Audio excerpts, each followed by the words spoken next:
Driving, I don't know. It's ultimate freedom for me. Okay. I grew up when I was like 16. I took my driver's test. I passed it. And for me, just driving, I'm going to say it's the ultimate freedom. But, cars are expensive. Gasoline is not cheap. And yeah, it's just the impact that we have on the environment. I don't know, it is a privilege. Okay, it's a privilege to be able to drive a car, your own vehicle, to drive people, to go places away, separated from other people on a bus, to be able to stop whenever you want, to just see something when you want to see something, to take a rest when you need to take a rest. There's an ultimate freedom to that. All right. Why don't we do one more of these? What do we use this problem? The problem of the country's money is missing. Okay. How do we solve that problem? How can we solve that problem? Can you think of any ways to solve the problem of people stealing money? So the problem is money is missing from the government funds or something. It could be any government. Okay, don't worry. What are some of our solutions? It could be any government. What are some solutions to this problem? A, B, C. Do you have any? Can you think of something? You can make a fake one, a bad one. Make Bob the treasurer of the country.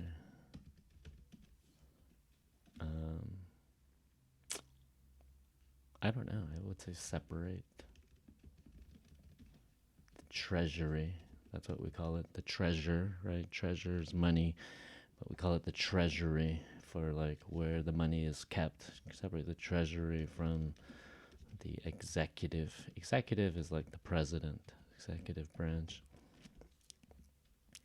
Have an oversight committee.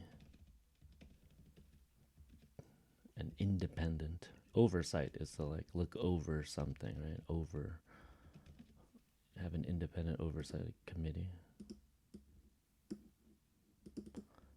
I say not make Bob the treasurer, but why don't we make the money available transparent. Everybody can see it. Transparency, right? If you make it transparent, then people should be able to see how much money the government has at any time. I don't know. Maybe that sounds crazy, but it could work. How do we make a thesis statement from this? So we need the problem, which is our topic, and then we have our solution, which is our solutions as our list, our controlling ideas that we're going to be talking about. We want to list them, okay? I always want you to list those subtopics because I think it just makes for a clearer essay. It doesn't make your reader guess, instead of saying, there are many possible solutions to the problem of, missing money from the government funds. Such as, okay? Okay, so we could say the problem of missing money. Unexplained losses. The problem of unexplained losses of government funds. So I'm going to start with the problem this time. The problem of unexplained losses of government funds can be solved in the following way. So some of you guys use the colon, and in order to use the colon, it's okay to just write a sentence, right? You don't have to say in the following way, but this is the phrase that we use when we start to list something, such as the following, ... right? Or colon can be solved in the following way, making the funds transparent for all to see. And sometimes we want to explain it completely, right? Separating. So making, right? That's a gerund. That's a verb. Separating. So now we have to use this as also a gerund, separating the treasury from the executive branch. And I don't know, I didn't do the research on this. Maybe there's better things. And the best thing for this would be to look at what other governments have done to end corruption in the country and having an independent oversight committee. But most of it is, separating, what the president or the people in power, they're, making it so that there's something independent that's watching. Because I always feel like somebody's watching me. It's good to make people paranoid, And this is why, like, the UN, United Nations, has, like, independent, voting things where people come in to make sure that there's a free and fair election. It doesn't happen in countries all the time, but, when elections are corrupt, well, you have an outside group that's neutral, that doesn't, belong to either side, come and just watch, And that should have happened in places like America where, there was corruption during the voting by groups that wanted to prevent other people from voting based on their race, based on their whatever, Let's see. You are the advice consultant for a website. How would you respond to the following emails? Be sure to offer several solutions to each problem in your response. This is hard. Share your responses by exchanging papers with your classmates. I don't know. You don't have to do this, obviously, but let's try. Dear advisor, I have a big problem, and I hope you can help me solve it. I got my undergraduate degree 2 years ago. I majored in business because I knew that my father expected me to join him and my brother in the family business. My grandfather opened his first men's clothing store in 1975, and my father took it over and expanded it to 3 stores in 2000. I have worked in the marketing department for the past 2 years. I was never sure I wanted to join the family business, but I felt a lot of pressure from my parents to join it. And I knew that would make my parents happy. Now I realize that this work does not make me happy, and that is not a career choice I would have made on my own. I would rather go into teaching. Good job. I'm afraid to tell my father that I want to leave the business. I'm also afraid to ask him to pay for me to go back to graduate school for a master's degree in teaching. He expects me to get my MBA, my Master's of Business Affairs, like my brother. I'm really torn. I'm very close to my family and don't want to hurt their feelings, but I would rather dedicate my life to doing work I am passionate about. What advice can you give me? Torn. Wow. What do you guys think out there? Huh? Shema, what do you think? What can he do? So there's like 2 different problems. I would say the first one is, how does he tell his family? Maybe, right? And another one would be, how does he pay for his school? He could still ask his father, right? He could pay for it himself with the money he saved. He could maybe work in the family business still as a part-time employee in order to pay for school and still help his family, and transition out so somebody else takes care of things, I think when it's sudden, when it's like, when you don't give people time, especially family or friends, Does anybody have this situation where your family has a business and you kind of feel like you're stuck, Like my father wanted me to become an architect so I could like design buildings so he could build them. And I said, it's not really my thing. Was he upset? No. Was he a little disappointed? Maybe, Could I have worked with my father? No, probably not. I don't know. We would have killed each other. That's the nature of fathers and sons. I don't know how people run family businesses. You gotta have a strong family with good communication. But yeah, I would say talking to the family requires some communication skills. And so, I would, have a meeting with the family and just let them know, make a PowerPoint, explaining the situation. But yeah, definitely I would try to write out and make a speech of some sort so I know the points and how to be kind, you know, accept their feelings, say how grateful you are for the fact that you have money and a family that is well taken care of because of this business. But every son or daughter has a different path sometimes. We're just born a little differently. Some people are good business people, like the brother, right? It's like the brother is good. He went to get his MBA. That's what he wants to do. Wonderful. But this guy doesn't want to do that. So yeah, you're confused. What would you do? And this is like kind of more of a advice thing, right? So you're saying you're not using the third person, or you could say things like, if I were you. You guys use like these things?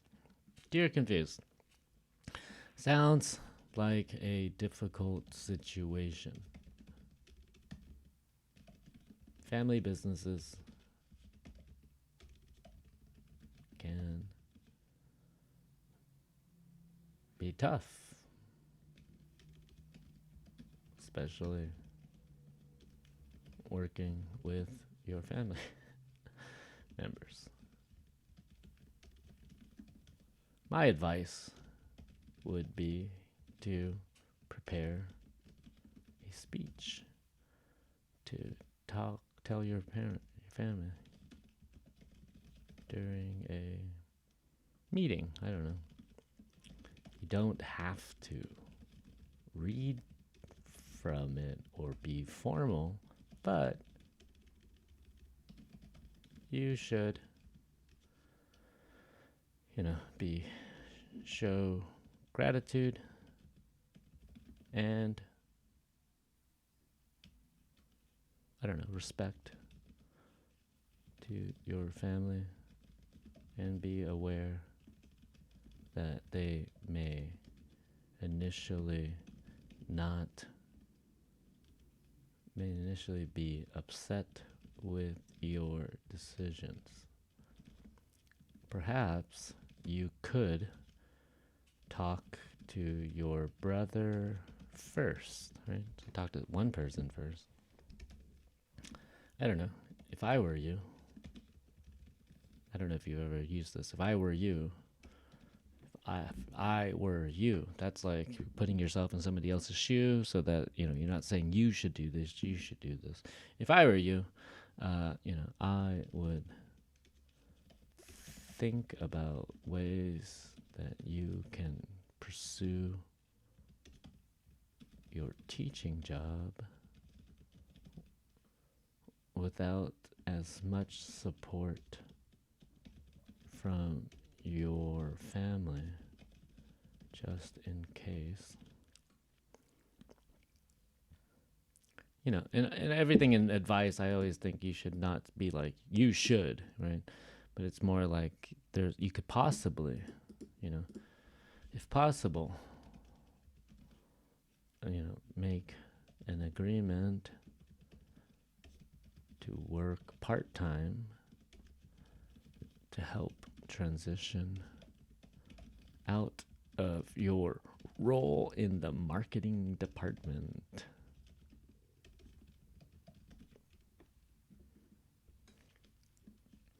Anyways, good luck with that. And can I use may? Yeah, you can use may. You may want to do this, right? And that makes it like that's not 100%. Like you may try. Yeah, you. If you ever thought about doing this, if possible, have you tried something? Have you tried teaching before or something like that? That's a question. So like, you may want to do some volunteer teaching to know what you really want to do. I don't know, you know. Anyways, good luck with that, and I hope the best for you and your family. So it's like a letter, right? It's like an advice column letter. Signed, all knowing teacher. Something. They put fake names, right? Dear confused, dear torn. Torn is like when you're pulled between two different things, right? You're getting torn. Somebody's pulling you in this direction, the other person's pulling you in another direction. Ugh. So that's advice. And this is like problem solutions. Sometimes it's advice. It's not strong. It's meant to be a suggestion. I would suggest. There's like this whole thing. You can look it up on the internet, guys, about how to give advice. And the number one thing about giving advice is ask if they want your advice. Okay. Don't just give people unsolicited advice. Unsolicited means they didn't ask for it. You know, a solicitor is somebody who's like trying to sell you something, right? Dear advisor, I'm a sophomore in college. Last year, my roommate Jane and I were very good friends. I don't know what happened, but this year everything has changed. Jane seems really different. She has a whole new group of friends and spends all of her time with them. She stays out late at night and often doesn't get up in time for her classes. She never studies anymore. She got kicked off the soccer team for missing so many practices. She's always either sleeping or out with her new friends. When she's in our room, she's moody, messy, and undependable. Please tell me what to do. I've tried talking to her, but she tells me to mind my own business. I'm concerned that she's going to get kicked out of school. She's already on academic probation. What should I do? Concerned. This one should have been Dear Torn. Why is it Dear Confused? That's mean. What would you do? I don't know. I think you're not friends anymore. I think you should find a new roommate. Bad advice only. I don't know. It's none of your business. It's really what I would say. Unless you like... I would spy on her, probably see what she's doing with her friend, wear a disguise, follow her around the campus, you know, take some pictures, send it to her mom and dad and say, look what your daughter's doing. What other bad advice? I would like spread rumors about her to her friends, like that she is moody and messy and undependable, you know. I would go to her soccer coach and say, and you know, plant some evidence as saying she does drugs or something, get her kicked off the team. Just, you know, when somebody falls to the bottom, then they'll pick themselves up, you know. Bruce, why do we fall? So we can learn how to get up again. Bad advice. What else? I would just get her kicked out. So goodbye, Jane. I want to live in my own room by myself. What else? I would get new friends. Obviously, I mean, I would try to find my own new friends. You know, maybe steal some of her friends, and then invite them over to the house all the time, and just say, "Hey, my friend's staying over. She's gonna sleep in your bed since you're never here, okay?" And then yeah, it's fine. Just bad solutions. That's fun.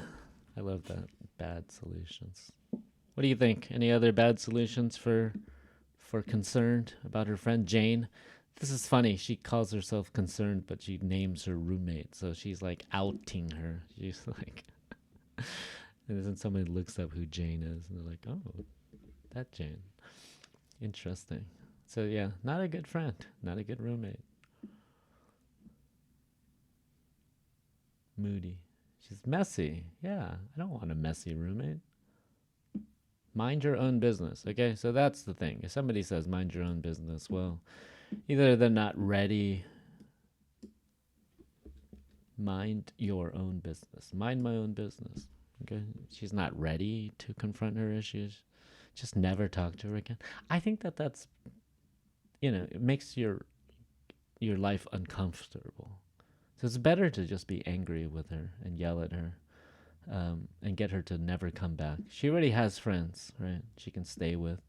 She's always either sleeping or oh, she's sleeping. Okay, I thought she was like sleeping out or with her new friends. Yeah, that's really uncomfortable. I don't know. I would move out probably, or ask to get a new roommate if it's a dormitory. Okay, it's not probably, since it's sophomore means like the second year of college or high school. I'm a sophomore in high school. I'm a sophomore in college. Okay, it means like your second year. We have these words like freshman, sophomore, junior, and then senior, and that represents each of the 4 years. Okay, so your senior year is your last year. You guys aren't even freshmen yet, right? You're just still like little scrubs. We would call them scrubs. First year's freshmen were scrubs. Um, yeah, it's always funny. First year high school, freshman, scrubs. Don't be a scrub. Anyways, bad advice only. Cool. Just never talk to her again. Junior, the third year. Yeah, third year. Junior is the third year. Those are all weird, guys. Don't mind. Fourth, and then everything else is TH afterwards. 20th, 40th, 50th, 23rd, except when you're doing like 23s and stuff. First, second, third, fourth, fifth. Ooh, Okay, let me read this and then let's try to write an essay. Like when you're describing the year, so 1 point would be like for a list of things. Okay, so first thing. That's the only time we would use it like that. Second thing. So like that. Third thing. But I wouldn't use points. You would have to say first, spell it out, or like, year one, year two, Different systems, different countries have different ways of describing all those things. I think in England, in Britain, they say, I'm a year one student. And I'm like, okay, cool. Analyzing a problem solution essay. Read the essay one student wrote that offers 4 solutions to the food shortage crisis. Food shortage crisis. Solving the world's food shortage crisis. This is a problem. There is no doubt that we face a global food shortage crisis. Okay. With the price of grain such as wheat, rice, and corn rising from year to year, more people continue to grow hungry, especially with this war in Ukraine. In countries such as Haiti and Bangladesh, the food shortage has become so serious that people are rioting in the streets in protest of rising food prices. Okay, so cool. That's some statistics there. They got that from somewhere. I would put a citation right here. Most experts agree that the food shortage problem is linked to the energy crisis that is also threatening communities worldwide. Wow. The rising cost of oil has made it more and more expensive for farmers to operate machinery that aids in mass food production. Oh my God, they predicted this war in Ukraine. Okay, so higher prices of oil, right? Some people aren't even farming because it costs too much to run their tractors and machinery. Higher oil prices also make the transport of food people need much more expensive. Poor farmers who cannot afford to buy fuel, seeds, or other important agricultural tools have begun to cut back on their own food production. In addition, many scientists believe that the climate change has also adversely affected food production by causing droughts that make it impossible for anything to grow. In order to prevent this problem from growing worse and ruining economies around the world, it is crucial that we put sensible solutions into practice. Okay, that's like the intro into this thing, right? That's a good intro to your, you should always try to introduce your thesis statement. Don't just like, blah, blah, blah, blah, blah. This is my solution. Several achievable solutions to the food shortage crisis. Okay, so here's the problem: food shortage crisis.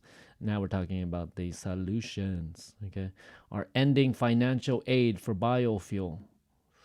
Okay, So growing corn for fuel instead of for eating. That's been a problem in the United States. Like, wow, this is good.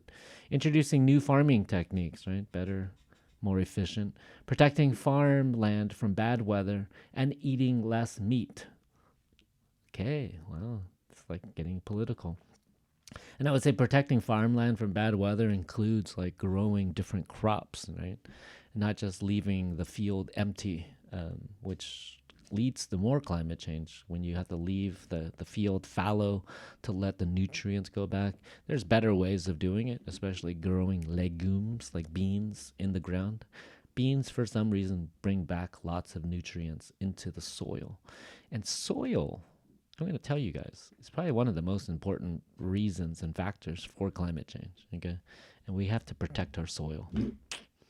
And that's where a lot of the CO2 is like being like coming up from. So with plows and things that like dig up the soil, it actually releases a lot of carbon dioxide.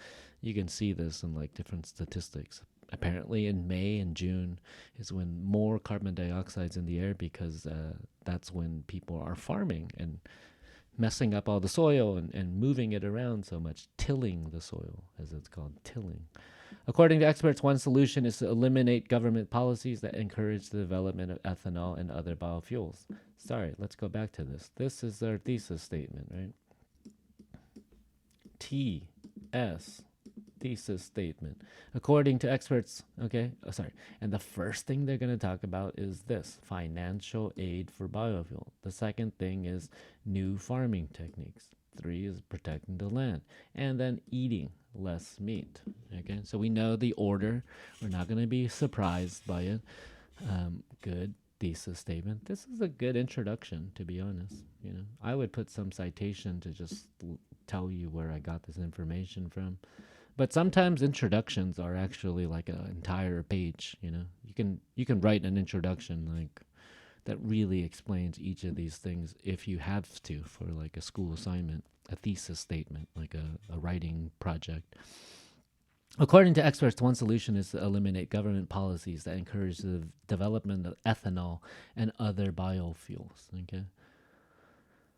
Eliminate the government policies. So there's like government pays, they were paying farmers to grow more corn. That corn was being used for biofuel, but it was also, because corn was so cheap, was being made into high fructose corn syrup, which was then being put into your food. That's why all the food was cheaper. And they also fed corn to chickens and pigs and everything, and cows, right? And cows don't traditionally eat corn. So like corn raised animals are not that healthy. No, they're not. It's not like a normal food that these animals eat. Okay.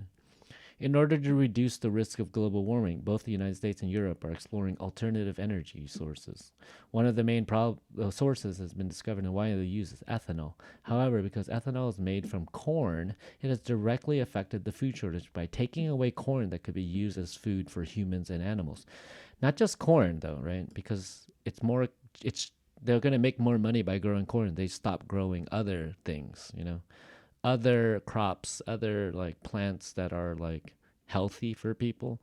But then everyone starts growing only corn, only wheat. So we have these like monoculture plants that have a lot of GMO because they're monoculture. There's just one plant growing.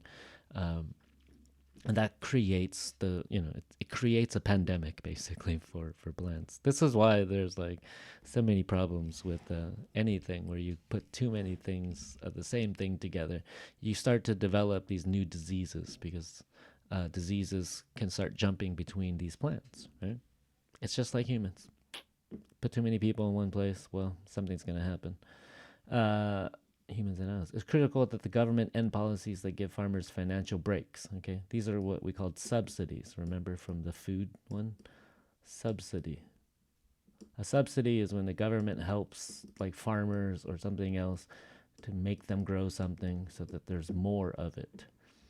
Financial breaks for converting food to fuel are suspended. Ending such policies will not only make more food available, it will also free up land now used to grow corn for biofuel so that it can be used for growing crops that feed hungry people. Awesome. Okay? This is a nice concluding sentence, right? It's talking about this policy, such policies. I would specifically name this policy, but you know, ending the policy of ethanol and biofuel subsidies will not only make more food available, it would also free up land now used to grow up corn. So they're also giving a reason. It's a nice way, yeah. I think it's nice. So this is our first of our first things. It's a little big, Bob. Another solution. What's our second thing? Introducing new farming techniques. Okay. So this is what I'm doing when I'm reading. Like I need to analyze all this information, and so I want to know what I'm reading, so I can keep track, so I can actually remember it. You know, I hope as a reader that you read something not just to go through the motion of reading, but rather that you're actually trying to remember these things. Maybe for a test, maybe for your personal growth or something, right? But this is going to be the second thing. And I know it's going to be about farming techniques. Okay, so I can imagine right now which kind of farming techniques. Well, we got to be more efficient, right? The problem is the food shortage. So how do we make foods that are, going to grow better without so many pesticides? I don't know. Let's check. Another solution is for scientists to develop new methods to increase crop productions. Researchers around the world are studying ways to improve crops and farming techniques. Two such places that are making important discoveries are the International Rice Research Institute in the Philippines and the International Maize and Wheat. Maize is another word for corn in Mexico. That's what the Mexicans call corn. Okay, so Spanish, maize. No.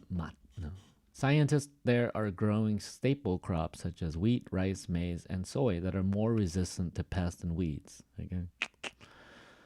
The new and improved crops are also more nutritious and yield higher quantities. Okay. The goal is to offer more nutrition per acre of farmland. Is this a good thesis statement? It mentions the goal. I would change the goal to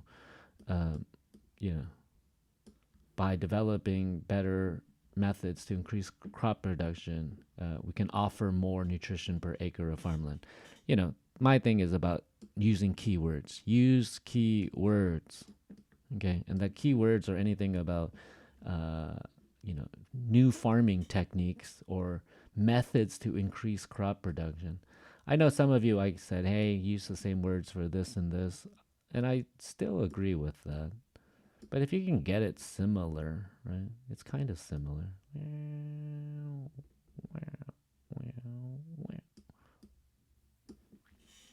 The goal is to offer more nutrition. Use keywords. Use keywords, okay?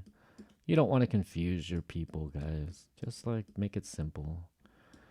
We're not teaching a poetry class.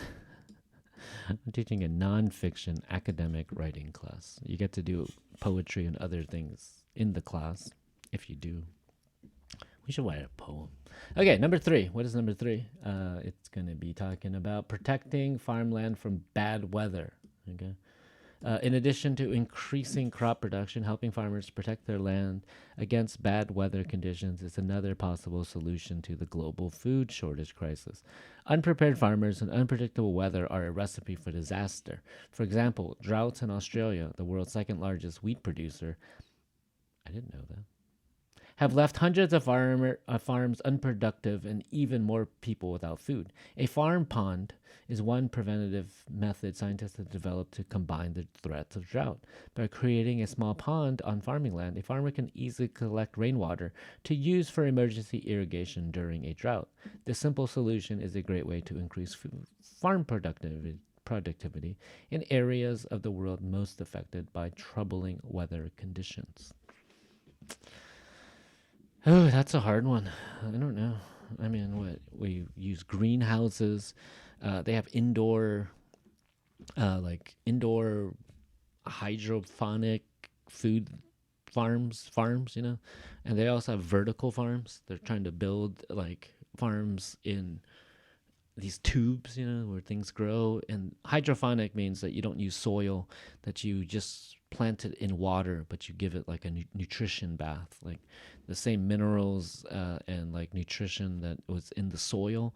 You would make some kind of like fertilizer that you put in the water, so that the water only is the only thing you need to help promote the roots from absorbing nutrition and water, things like that. Hydroponic, okay, it's the future of farming. So we don't have to farm, we don't have to use so much land either, because it's also vertical. You can have a huge factory, and maybe that's the way in the future, right? It's going to be inside a building. Maybe they'll be small enough to like be able to feed just us one community at a time. We can talk about, yeah. It is more efficient. It's more expensive at the moment because, we still are developing the technology for it, all the lights and things that are necessary to grow indoors, but it's more controlled. You can control for pests and things like that. You don't have to use as much pesticides. And then you can also have robots to start to go up and down. They're using like better like GPS and things like that. These like AI robots that can like detect and pick things. Right now there's also a food worker shortage in America because America's trying to kick out all the immigrants. And so in Florida, they're not picking the tomatoes right now because the workers are not getting paid. And it's a policy. They want to kick out, immigrants and not let immigrants come into the country. Well, like I said, there's those jobs that nobody else wants to do. And we gave people jobs. We complained about them having these jobs, but like nobody in America wants to go pick strawberries. Okay, it's a tough job. You get paid nothing to do it. So I don't disagree with like having good robots someday that do this for us, so we don't have to have humans doing dehumanizing work. Even just like cleaners and things like that, right? Trash pickers, all of those things, recyclers. Do we want a world where, we have different class citizens, the ones that do this job, the ones that do that, or does everybody have equal opportunities to get the good jobs? Okay, number 4 is eating less meat. I don't know what you guys think about that. I don't know how many vegetarians are out there. I don't eat that much meat, except when I'm out. I don't usually cook meat at home. And it's also just cleaner. I don't have to clean my kitchen as much. I don't have to deal with like bacterias and germs in the house. Governments and farmers aren't the only groups that must work towards a solution to the global food shortage crisis. Consumers, the people actually buying the food that is becoming more expensive and less available, are also responsible for helping decrease shortage. One very simple thing that all farm consumers can do is to buy and eat less meat. Cows, chickens, and pigs are all fed with food made from corn and other grains. Okay, the large amount of food needed to feed them before they are slaughtered could be used to feed humans if the demand for meat decreased. Okay, so there's no concluding sentences here. So I would actually very much conclude the sentence. What do you guys think? Can you write a concluding sentence for this? I don't think you should end with a new idea. I never do. When I'm talking, I try to like summarize what I'm saying every time as a teacher, and because that helps my students learn. If I go too fast and I keep moving from thing to thing, which I do sometimes, I'm sorry. Well, you're not going to remember the last thing I talked about because I didn't really, as a teacher, I like to repeat things. So if you hear me saying the same phrases over and over again, well, it's on purpose. My job is to repeat things so that you get it. It sticks in your brain, it keeps sticking, and it stays forever. You might remember something from my class in like 10 years. And if you do, write me a letter. I thought about your class 10 years later. Blah, blah, blah. Okay, how would you write a concluding sentence? So the topic is, and this one, yeah, I would say that this is the topic sentence here. Let's go through and look at the topic sentences. I'm sorry. Let's make it blue. These are topic sentences. Another solution. So that's easy, right? They talk about the solutions.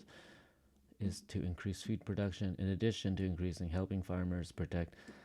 And I like when they do this. In addition to, right? So they just mentioned this. There's a reference back. Why is that important? Well, it helps me remember what I just read. It's like a little like concluding thing that helps me think about the last thing. Government farmers aren't the only groups that are working towards, okay? So this one has a little hook in the beginning, right? And it's also, the cool thing about this is it's talking about all of the previous things, right? Governments and farmers, right? So this one's about farmers. This one's about governments. No, this one's about farmers. And this one is about farmers, right? No, this one's about government. This one's about scientists and farmers, I guess. This one's just about farmers. Nice. Okay. Consumers actually about that becoming more.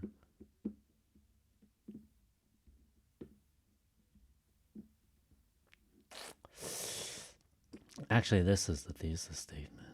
My goodness. This is the thesis statement. There's like a hefty little intro. And there's not a lot of information. This is probably the weakest, right? Look at the size, the length of these paragraphs. So this one is the intro. It's a little long. This is about the same size, right? This is about the same size. This is about the same size. This one is a little bit shorter, okay? And as a teacher, as a reader, I sometimes look at that and say, you don't have that much information, which they don't, right? There's no like statistics. It doesn't say how much emissions or, how cows even contribute to climate change, with their methane, which is a greenhouse gas, which is stronger greenhouse gas than carbon dioxide. Okay, we only focus on carbon dioxide for some reason, but methane, I think, is 6 times more, or something like 6 times more climate changey. Like carbon, it blocks, the sun. It makes that greenhouse effect. It's a much stronger gas that has much more effect than carbon dioxide. And carbon dioxide is something that plants use, right? Methane, nobody uses that. We can use it for biofuel, though. We can capture methane. We can actually burn cow poop gas. That smell that you smell when your gas is on. Sometimes it's the smell of methane. Like methane, like. That's not a lot, They did this weird intro, okay? One very simple solution is to buy and eat less meat. Cows, chickens are all fed with corn. There's one sentence. The amount of food needed to feed them before they are slaughtered could be used to feed humans if the demand for meats decrease. It is true. This is all very true. And then, yeah, a lot of the Amazon is being cut down to like make room for cows pastures, right? The reason why the Amazon, the rainforests are being cut down is to make more land for beef, not any other animals. No other animals need as much space. And so you can kind of directly link cows, beef, to lots of issues with climate change. And what we learned from the water crisis was not just corn, but cows eat a lot of alfalfa, that plant. It's a sprout. It has lots of protein, but it requires lots of water. And so we're growing, there's people that are just growing that only. People don't eat alfalfa. I mean, alfalfa is good for you. You should definitely eat that, especially if you're like hiking or exercising. But we grow alfalfa just for animals, animal feed. So that land that could be used to grow other things that people could eat, well, You can make more money as a farmer growing alfalfa to sell it to to cow farms, whatever, cow pastures, cow ranches. Um, yeah. So how do we make a concluding sentence? Let's try.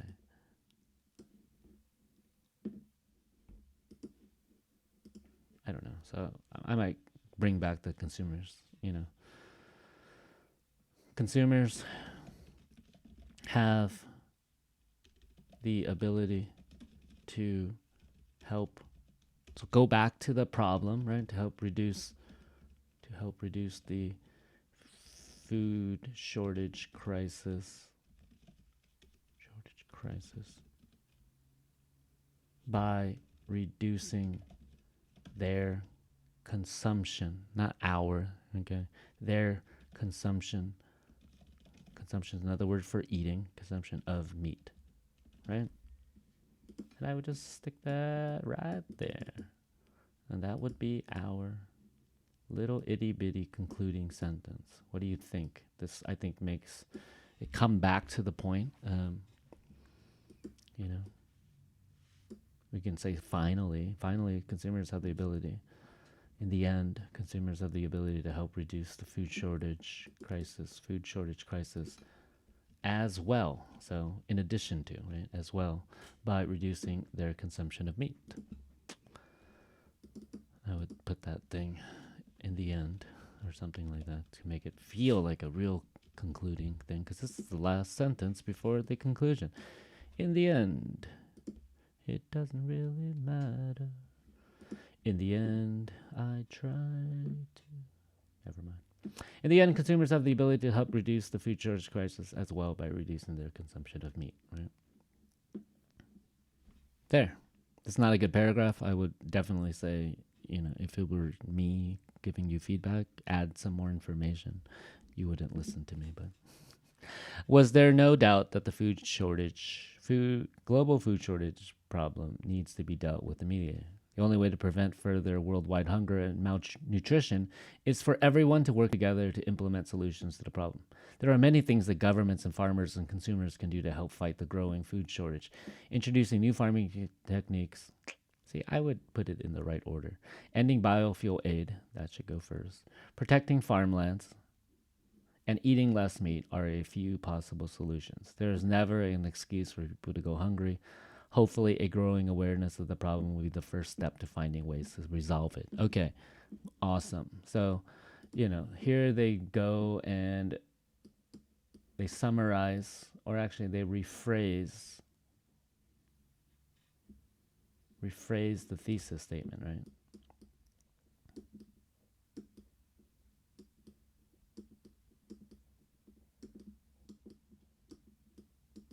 Okay, and then here, what do? This is never an excuse for people to go hungry. Hopefully, a growing awareness of the problem. So this is like a prediction, a call to action, a suggestion, something. I'm going to call it a call to action. Okay, and that action could just be awareness raising, right? Informing yourself about the topic. It could be to do something. So only one of these things you can actually do, right?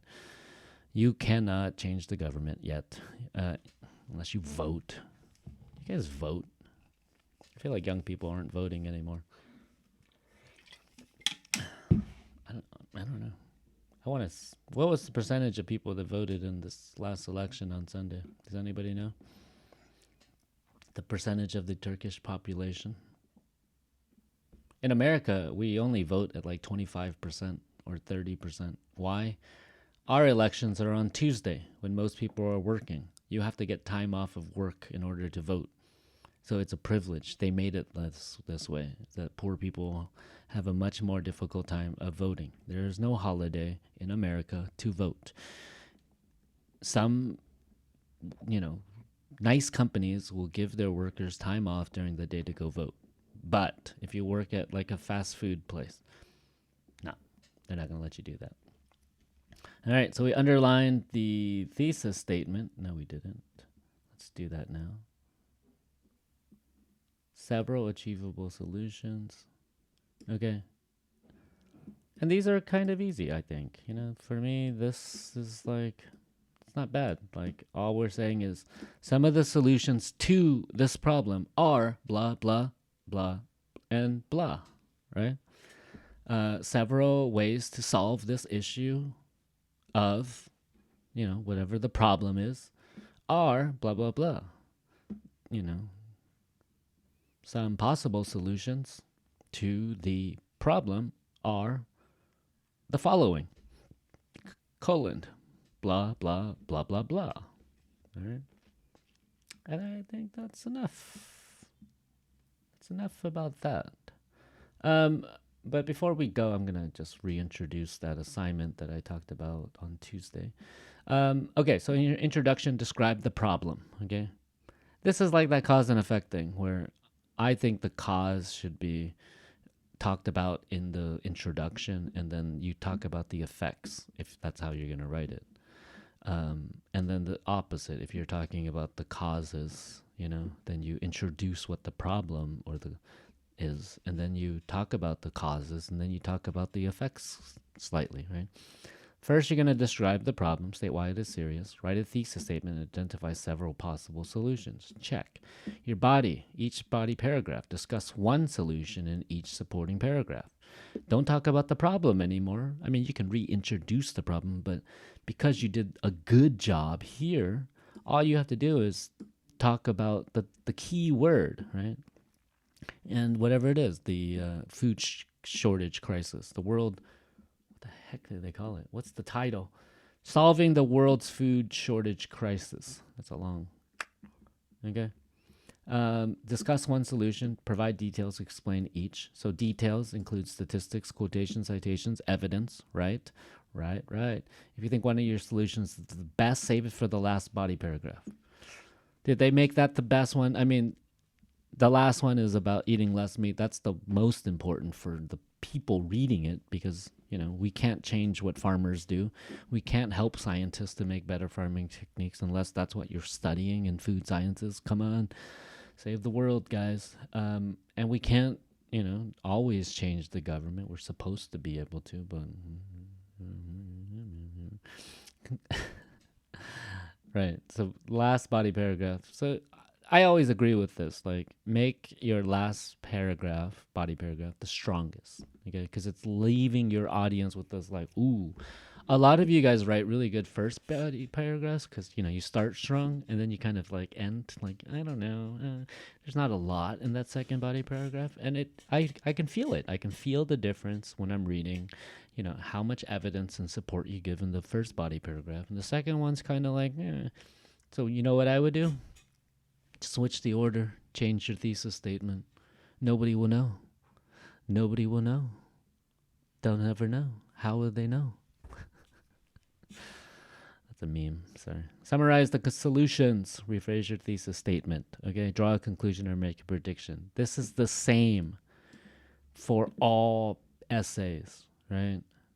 The only thing that's different is the problem. Now we're talking about problem. In the cause and effect one, we were talking about the cause or the effect.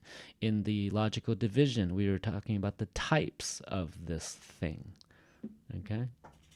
And a logical, cause and effect is just a logical division essay that's, instead of looking at different types, we're looking at all the causes or all the effects, right?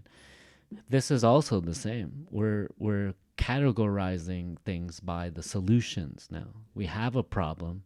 That's our topic, right? That's the thing that we want to divide up. We're now trying to divide up the solutions to that problem. So our focus is different, but the vehicle, the car that we're driving is the same. It's an essay. Sometimes we have an S-class essay. Sometimes we have an SUV essay. Sometimes we have this, but it gets us somewhere and it gets us there well. And it's trying to do, the job effectively. I'm not going to drive a Lamborghini to school, and nor should you. I'm not going to drive an old Model T to school. It's not efficient. It might look cool, so it might be like poetry to see it driving down the street, but is it going to do the job? Maybe. I mean, it gets you there, but is it going to do it well? And that's what you want to think about when you write your essays, right? you have this vehicle, okay? How many passengers do you need to fit in it, okay? Maybe you have three solutions, right? Okay, I gotta finish class. I'm not gonna start the other thing, but I wanted to. I don't think anybody started the writing assignment. I'm gonna redo this one.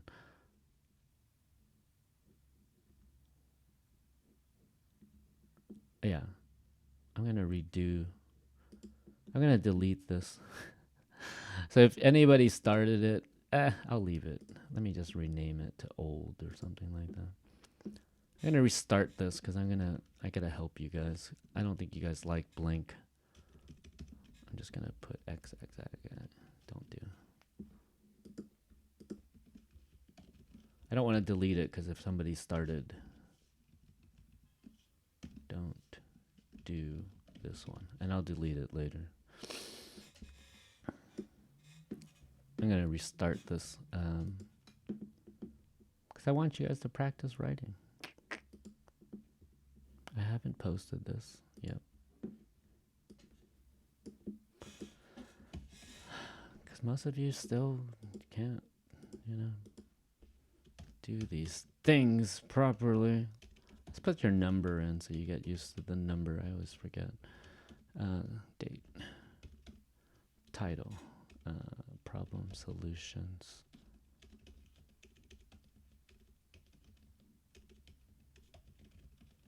About sustainable development goals.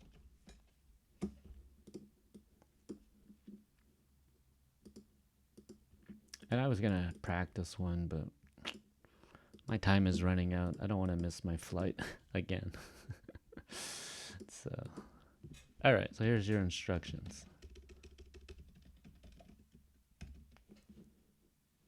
I have them here.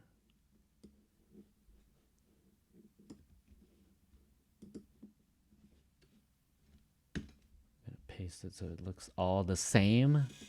Okay, look at the UN sustainable blah blah blah. Choose one that is important to you. So this link here, I think it's the right link. Yeah.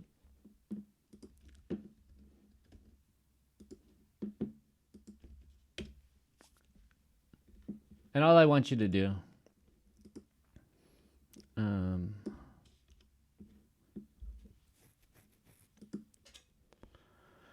write about the problem.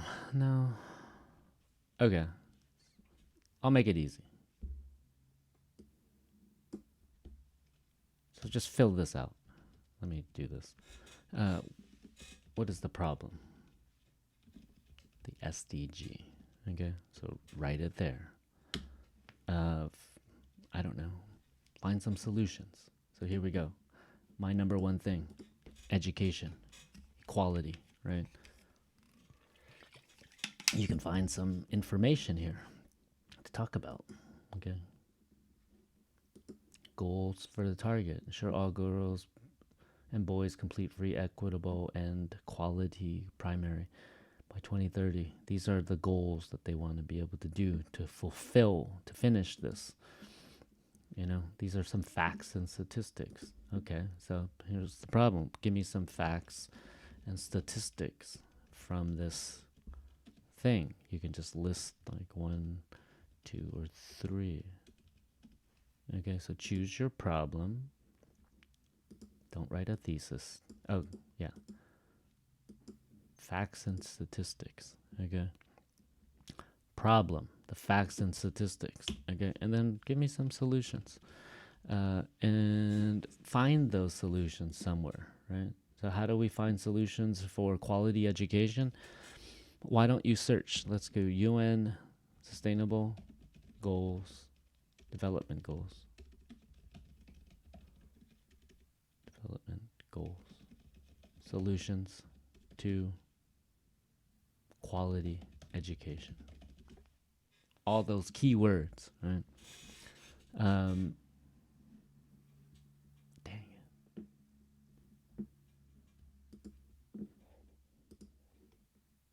Do they list any solutions?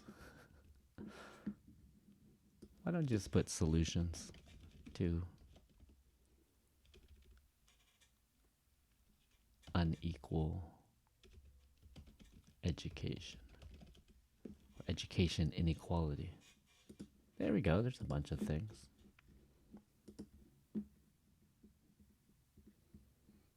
You know, it's always nice to find community schools, integrated student support, collaborative research. So some of these things, cool. 7 solutions for education inequality. Wow. Perfect. They're just listing them though. Stop expansion of charter and private schools. Create segregation. Let's use this for now. Okay, so I don't know. Find 3 solutions. Okay. And then finally just write a thesis statement.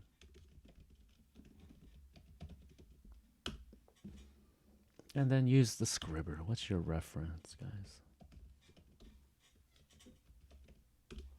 I'm going so fast, I know. Because I gotta get out of here.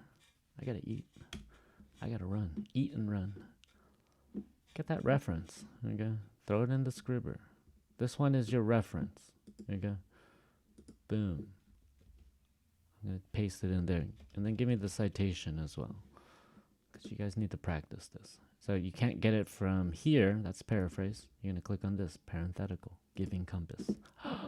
That's the name of this website. The Giving Compass. Is there an author? No. This one doesn't have an author. So we use the name of the thing. Okay. And that's what I would do. For example. Okay. So let me give you that link to Scribber. So you have that. And practice this, you know.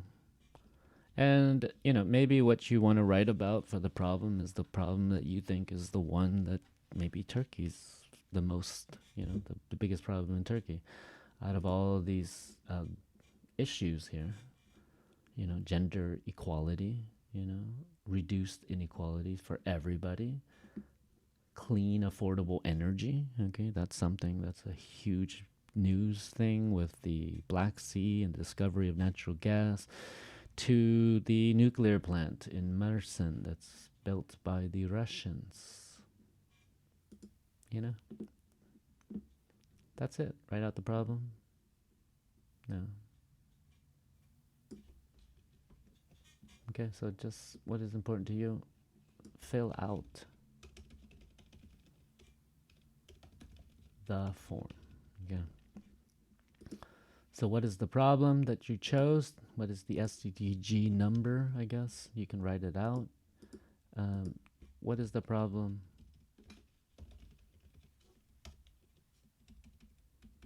Okay. And why is it important to you? Okay. Give me a fact or statistic. Okay. You can. Ooh. Look at that. It did that to me. Oh, it's always going to do that, isn't it? It's always going to do that. So let me put a question mark. And erase those question marks. Good. Now we have a list. Awesome blossom. I'm going to do that again.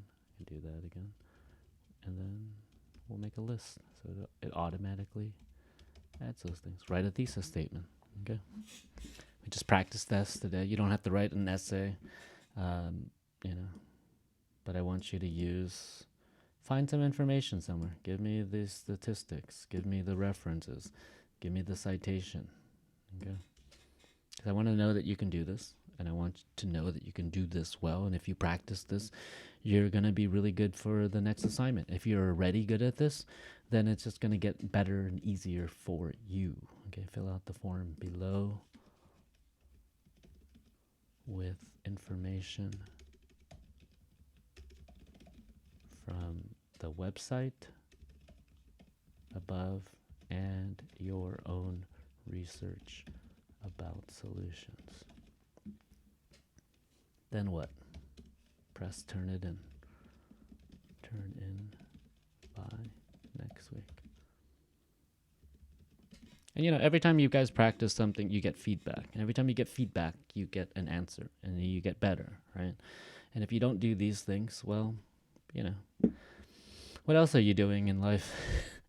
You don't have any other assignments in my class, I can't give you assignments, but I think that if you do something like this, you're gonna do okay. You're gonna be all right. Let me change the instructions here.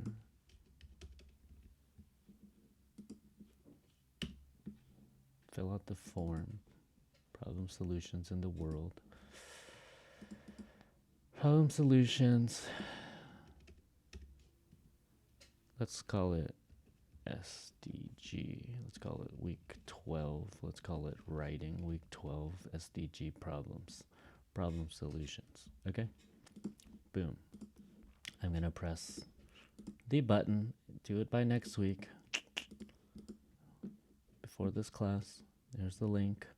Here's the Google Docs. I'm going to press assign. If anybody started the other one, copy whatever you were working on over. See what fits. I just going to streamline it. Make it easier for you guys. Okay, so that's problem solution. It's just like a cause and effect essay. The only thing is, in the introduction, we're talking about the problem, and then the body paragraphs are the solutions.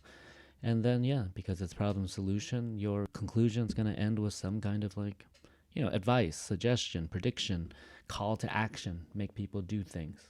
Okay, this will be the assignment for. That's from last week. Let's leave it week 11, so I'm not confused. This one, I'm going to just double check that anybody did it. Nobody did it. I'm going to delete it. Okay. Any questions? I got to run. I got to eat something quickly. I'm going to get to the airport. I'm going to go to the ELTA, English Language Teaching Association's conference in Srbistan, Belgrade, with a colleague from Ege University. Lots of work to be done, lots of networking, lots of learning about how to teach English better. Always learning, even as a teacher, guys. Any questions? And if you guys have any questions about your essays or anything, you guys can, just send me a message on the Google Classroom. If you have a big question, you can always use our Padlet. And maybe let me add another thing into our Padlet. Let's call it essay feedback. So if you have a question about, whoops. Oh no. Sorry, let me come back. How do I add a new section? Here we go. Essay feedback. Okay. And goodbye. Good luck with that. Thank you very much. Any questions, you can put it on the Padlet for everyone to see. And thank you very much. And I am out of here. Thank you, everybody. Goodbye. Have a great week. Have a great weekend. Enjoy your time. And don't focus on the problem so much. Focus on solutions. All right. Bye, guys.